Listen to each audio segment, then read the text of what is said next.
Hey guys, welcome to another WoW video, and for today's video we are going to go over the 8.3 stuff. I'm going to go into detail of everything that is involved.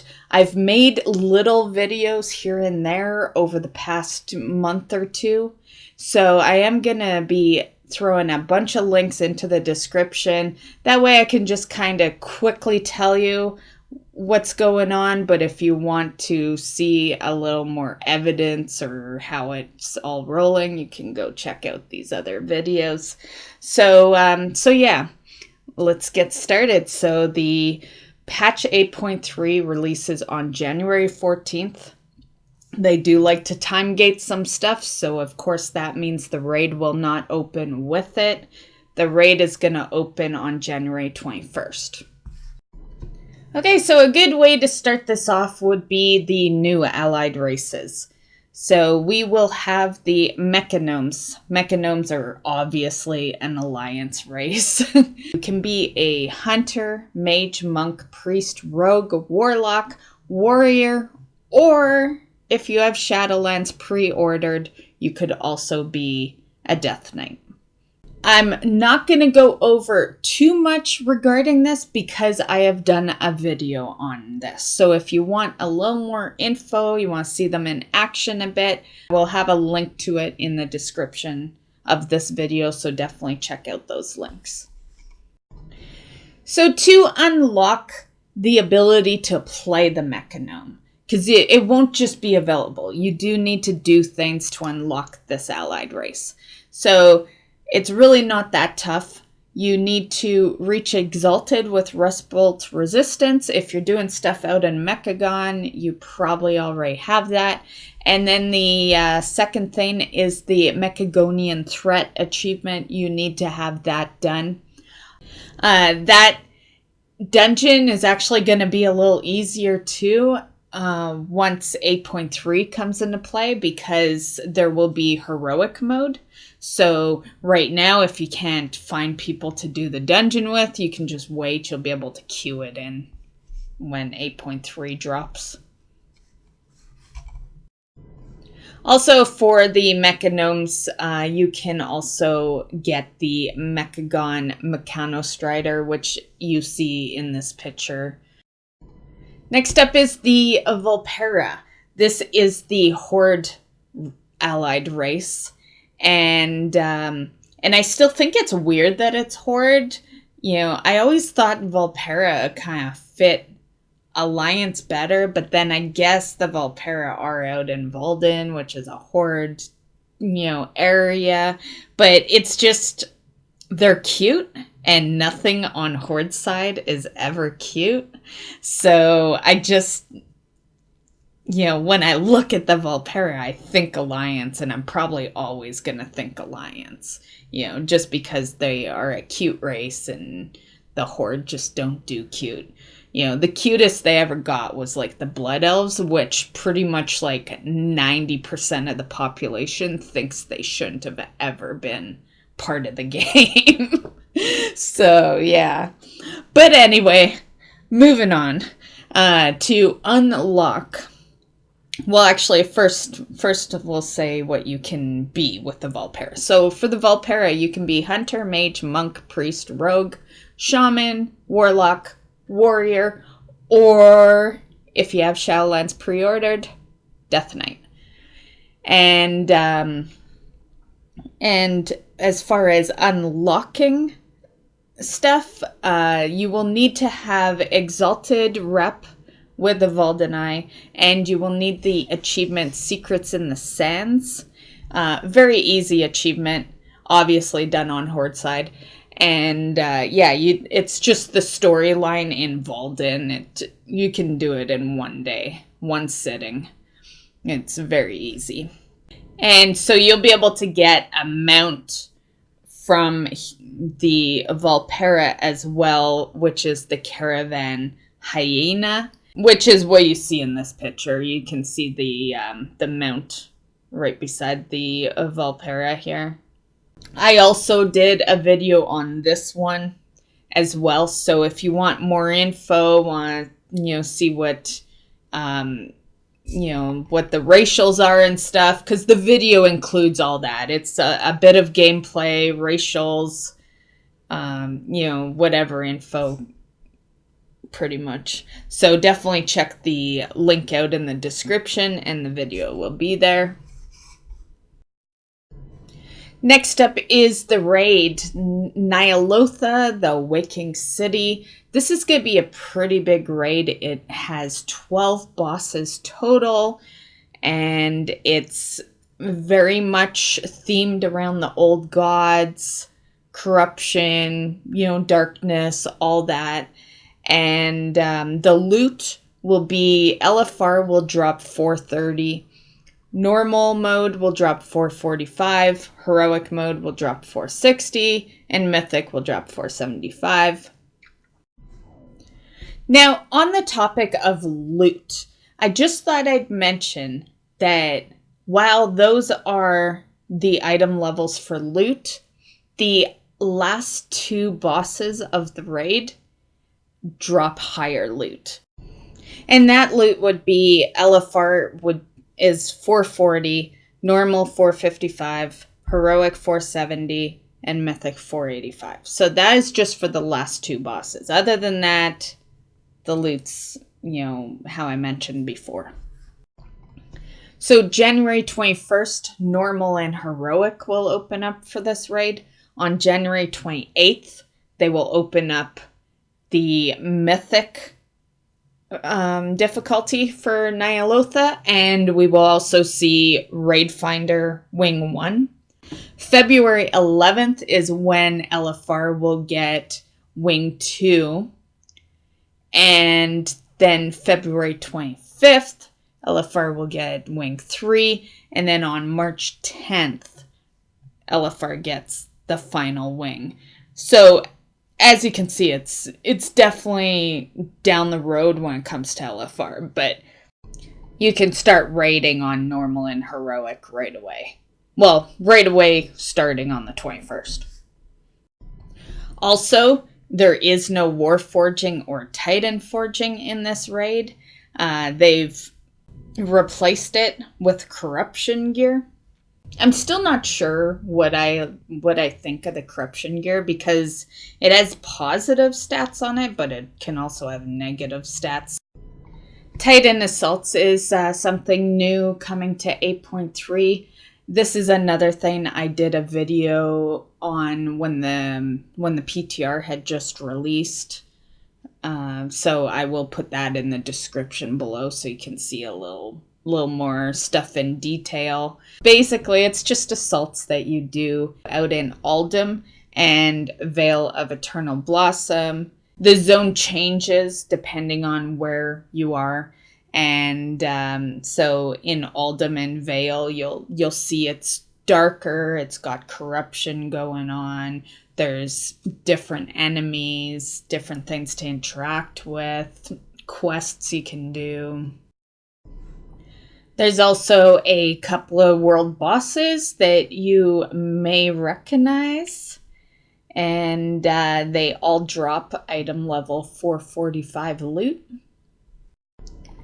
Horrific Visions is another new thing that will be part of the new patch. It's acts kind of like the Mage Tower did in Legion.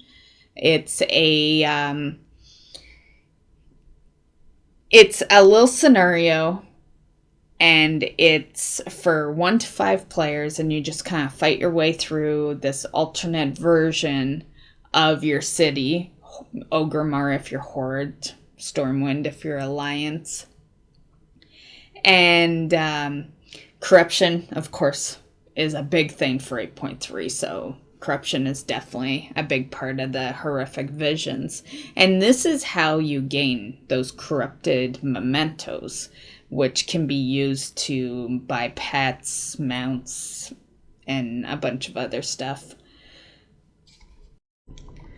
On the topic of purchasing stuff, this is the Legendary Cloak. I'm still not sure how I feel about a Legendary Cloak. My biggest problem with this isn't really that I just think it's gonna suck. It's that we've had a cloak in the past. Like I would have preferred it be anything we have not obtained before, and especially at the end of an expansion. Legendary Cloak was our Pandaria end of the expansion item. So I guess that's just my biggest problem with this, but whatever. Basically, you're going to be upgrading this cloak as much as you possibly can. You'll be doing that through horrific visions. It will upgrade the item level, the appearance, but more importantly, it'll give you better corruption resistance. And also worth noting that it is him that you are going to buy the Wicked Swarmer mount if you're after that. So there's the Wicked Swarmer mount for 100,000 of the corrupted mementos. You can get a socket for 25,000. And then you can also get Vessel of Horrific Visions, and that is used to enter a horrific vision. But that one isn't corrupted mementos. That's coalescing visions, which you collect out in the world as you're like doing quests and stuff. This is the Titan research, and I've only fiddled a bit with this in the PTR. From what I've personally seen, it's just a progression thing that helps your corruption levels and all that. Okay, so as far as corruption goes, like I said earlier, Titan forging has been replaced with corruption, and Blizzard has made mention that corruption will not be permanent, which makes me super happy because I really don't care about this corruption crap. I would rather just not, like, I want Titan Forge gone, but I don't want something replacing it. I just want it gone, So I have no interest in the corruption. They've mentioned that it's only going to be related to like the old gods, so I feel like corruption can be a little confusing to vocalize. So I am just going to link you guys to a Wowhead link, and you can just read the corruption system there. I don't want to confuse you guys with anything here, and the corruption is just, it's so simple, but it can be so confusing if you are understanding my words wrong. You know what I mean? So yeah, I think it would just be better send you to that link. So if you want to know more about the corruption system, check the description of this video. I will send you a link, or I will have a link there. Okay, so for the Heart of Azeroth, there is some updates there. There's going to be 3 new powers. There's a new miner slot at level 75. New stamina increase trait at level 71 and level 80. The progression on the Heart of Azeroth actually ends at 80, but it's kind of like things were in Legion, where it ends, but you can keep going if you just want to do bonus levels, right? So you can keep grinding artifact power for more levels to increase the item level, but you just won't get any more traits past 80. There are some new essences. So from the Magni's quest line, there's Breath of the Dying, which burns your target with a bolt of azurite, dealing fire damage, and if the target has less than 20% health, the cooldown is reduced by 30. And for the minor ability of that, your spells and abilities have a chance to strike your target for like 13,000 fire damage. There's also the touch of the everlasting. Your next death is prevented and you instead regenerate to 20% of your maximum health and take a 5% reduced damage for 3 seconds. And of course cannot occur more than once per 10 minutes. And then for the minor on that, when you fall below 35% health, gain 201 avoidance for 15 seconds, and your next active mitigation will last 30% longer. This can only occur once every 1.5 minutes. Then there's the Spirit of Preservation. Channel a beam of energy onto an ally, healing them for whatever amount over 3 seconds. Minor power is every 5 seconds. Gain Devout Spirit, causing your next quick heal to heal for an additional 1595, stacking up to 3 times. And corruption resistance increased by 10. And then for the horrific visions, there's 3 new essences. And the first one is Spark of Inspiration. Release a wave of energy from your Heart of Azeroth, increasing the damage all party members within 15 yards deal with Azerite essences by 45% for the next 10 seconds. And for the minor, your spells and abilities have a chance to increase for you and 2 other allies your haste by 108 for 8 seconds and reduce the cooldown of the currently slotted major essence by 1 second.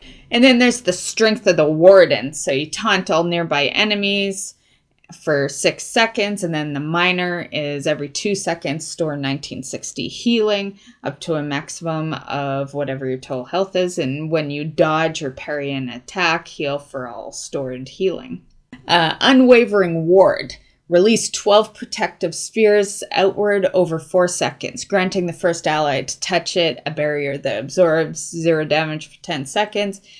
With the minor, every 10 seconds, allies within 15 yards gain a shield that absorbs damage, stacking up to however many. And then there is one more new essence. It comes from the raid. It's the Formless Void. Replicate the energy in your target's Heart of Azeroth, gaining access to rank 1 of their currently slotted major essence for the next 15 seconds. The Formless Void will go on cooldown for 50% longer than the base cooldown of the essence you replicated. Does not work on passive essences. For minor, each time any ally within 40 yards uses an Azerite essence, gain 273 spirit for 20 seconds. And corruption, of course. So yeah, those are the new essences. Also, it was mentioned before that they were making essences account-wide. They have now put out a post where they are saying they are not going to be account-wide. So I just thought I'd share that. They say that the Mechagon and Najtar essences will have their unlock requirements reduced, but they won't be account-wide. However, there are a couple of cool things regarding this, and it is that the players who are revered with Najtar rep can now exchange mana pearls for rep tokens. So you could help your other characters. The rep tokens will be bind on account, so you can help your other characters get rep through the mana pearls, and all you have to do is be revered. You don't even have to be exalted. So I'm sure most of us are exalted by now anyway, but yeah, so that may be something that you guys may be interested in there. And personally, I think that's a great addition because when you have the mount and all your alts are decked out in benthic gear, you really have nothing else to spend those pearls on. There's once you get the big things out of the way, there's really not much at that vendor. So I'm very happy to see that they made a different way where we can spend them, because you're constantly collecting them and They're just acting like all the soulbound items that my main holds on to but never uses, like expulsion and stuff. So yeah. In a past video, I had mentioned changes to the island expeditions. I decided to just screenshot this picture for you guys. Feel free to pause the video, capture the screen if you want. This is important if you're collecting stuff, and it can be a little confusing what everything's in. So yeah, that's why I screenshotted it. So basically, there's a new vendor that will allow players to purchase these crates, and that's what these are. They are the crates, and this picture is showing what kind of stuff comes out of what crate. So if you're after, say, a vermin item, you would want the Snow Blossom crate. Or if you're after an element item, you want the Elemental Savage, right? So that's kind of that deal there. You can get pets, mounts, toys. Now the crates differ in price. The green quality crates, they are actually unknown. My bad. They're actually unknown. But my guess is they'll be like 80 currency. So 80 Seafarer doubloon. I think they're going to be 80 to 100, but there's only confirmation on the epic and rare. So rare, which is the crates you see in blue, those will cost 120 of your doubloon. And the epic, which is in the purple, those ones will cost 175. So yeah, this is just a better way that you can collect, pets, mounts, and any other kind of items that might drop from those. Okay, so because there is a lot of stuff that drops from each individual, it is a hell of a timetable, I tell you. So what I'm going to do is, for you guys that are interested in seeing what you're missing, what you still need to get, or, you just want to scout it out, I will put a link in the description below for the island expeditions for the full table, because it would take me so long to actually tell you. It's just easier if you just go to the link and you just look for yourself. And there's a table of literally every type of mob that you see listed in white here, and everything they drop. And yeah, so I will do that for you guys. So definitely check the description below for that link. There's also some collectibles in 8.3 that may interest you guys. There is Enliath Silver of Enzoth, which is a toy. Sacrifice part of your mortal essence, dealing 60% of your maximum health and shadow damage to yourself.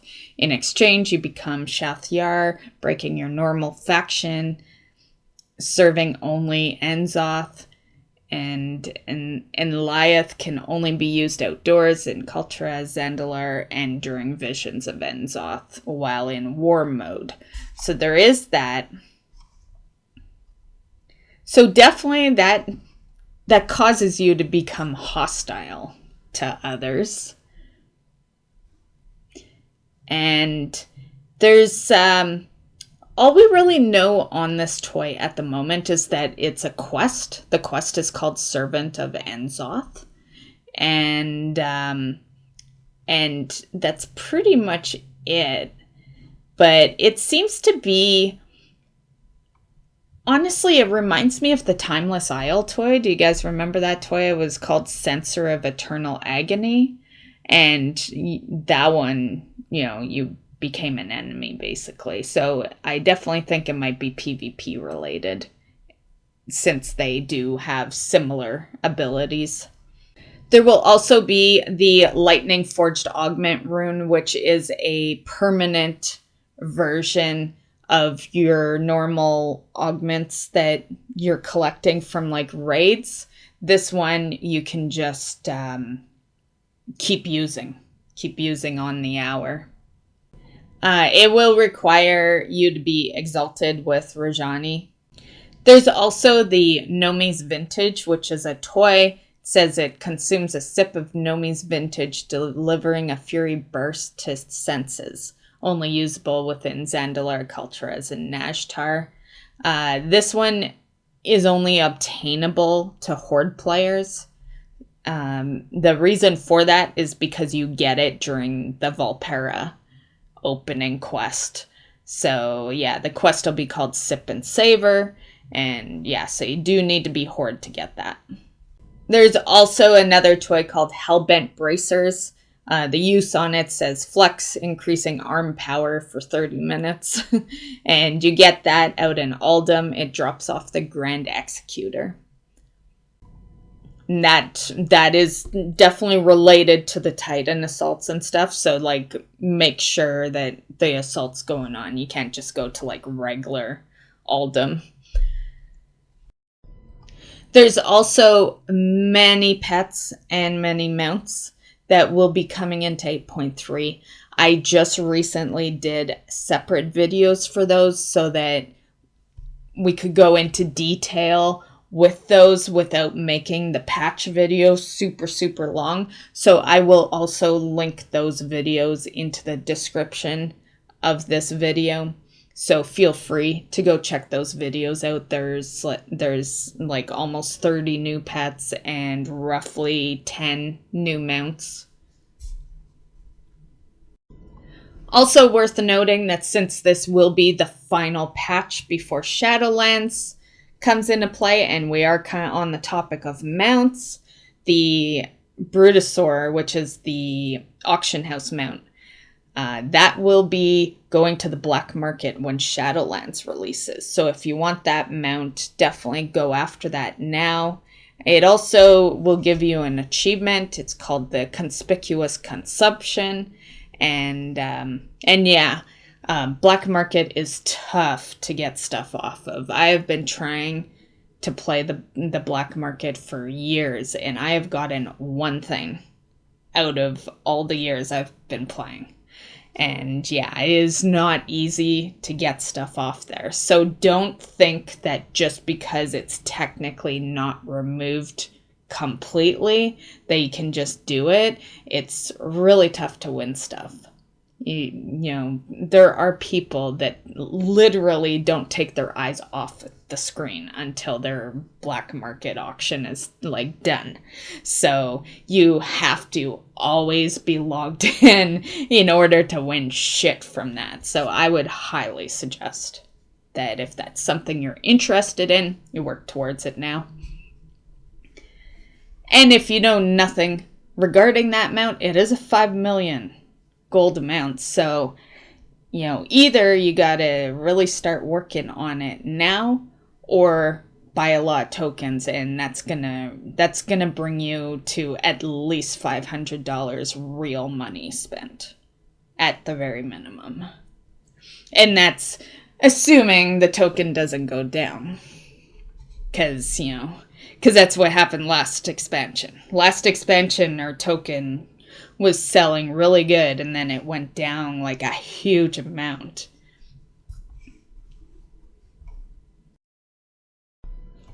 Also, you pet collectors may be interested in knowing that there's a new weather effect that will be in 8.3 for your pet battles. It is the toxic fumes. So yeah, and they also did buffs to the blizzard and mudslide weather effects. Also, on the topic of pets, there is a new pet dungeon. It is Blackrock. And over there's a vendor, sells 3 different pets. If you would like to know more, it's all in my pet video that is in the description. And yeah. Also, the auction house will look different on Tuesday. And the auction house is one addition change that I love. I love what they have done with the auction house. I can't wait for this new system. The auction house has needed a new system for so long, and it looks so great. And if you want to see a little more on it, I did do an auction house video. It goes over all the things. One thing I really love with this auction house is that you can favorite things. That is such an awesome thing. You know, I love to like purchase things over and over. So you can, like, if you're always buying cloth or something, you can just favorite the cloth and then you always like have easy access to it. So I like that. Plus, it's good for some things that maybe you once in a while look at, but then you get so busy you forget that you're like trying to keep an eye on the price dropping on it. So you stick it in favorites, and then, you know, that way you don't forget that you're, you know, trying to get it for cheap, right? I've had that with some mounts. There's a couple of mounts out there that are card trading mounts, and I'm always like keeping my eye on price, and then I forget. In this little clip, you see me checking my mailbox. This is just to show you that Titan Residium, do not save it. It will get mailed to you in a conversion of money. So basically what it equals to is it's like 1 silver per Titan Residium you have. And that's what you'll get. So spend whatever you can. And yeah, because it's gone no matter what. And I'm pretty sure you're like me, and like 80 gold is nothing, right? Like, who the fuck cares? I'd rather, you know, spend it on whatever. So yeah. Okay, so I chose to leave the Mythic Plus season as our final piece of news for patch 8.3. So with the new season, season 4, which, by the way, will be available when the new raid's available. So we're looking at like the 21st when season 4 starts. So you still got a bit of time to do your stuff. But yeah, the new Mythic 10 affix will be awakened.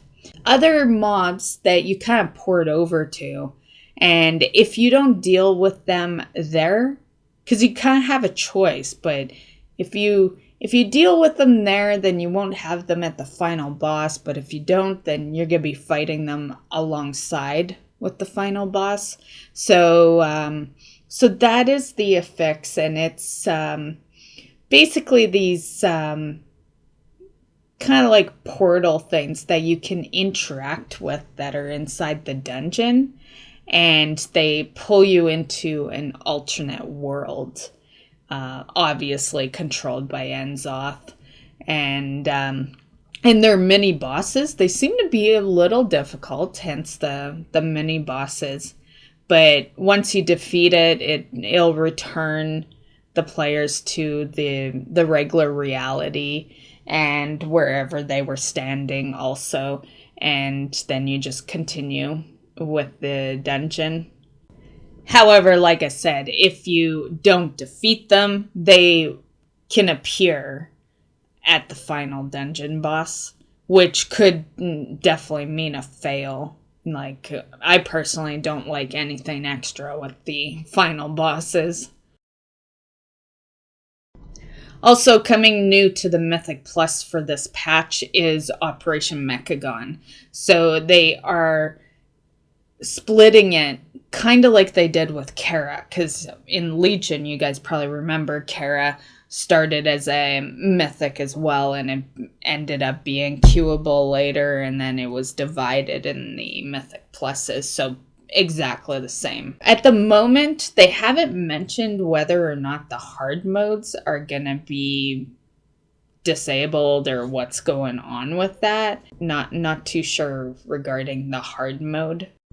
So basically, it will have the first part will be the outside of Mechagon, which is the King, Gunker, Trixie, and ends with Oppression Unit. And then the second part will be Mechagon City, which begins with Tussle and has Cujo and the Garden and ends with King Mechagon. So that is how they're going to be working the Mythic Plus Operation Mechagon. This picture that I chose to use while I, tell you what's going on here, this is a mount you can get by completing every dungeon in Season 4 at Mythic Plus 15, which is going to be rough. I am honestly curious to see how Mechagon is going to be on a Mythic 15, or even a Mythic 10 for that matter. That is not going to be an easy, achievable mount there. So I imagine we're going to see a lot of people selling fucking Mythic runs. So the plus 10 achievement you see here is for the title, and the plus 15 achievement that you see here is for the mount.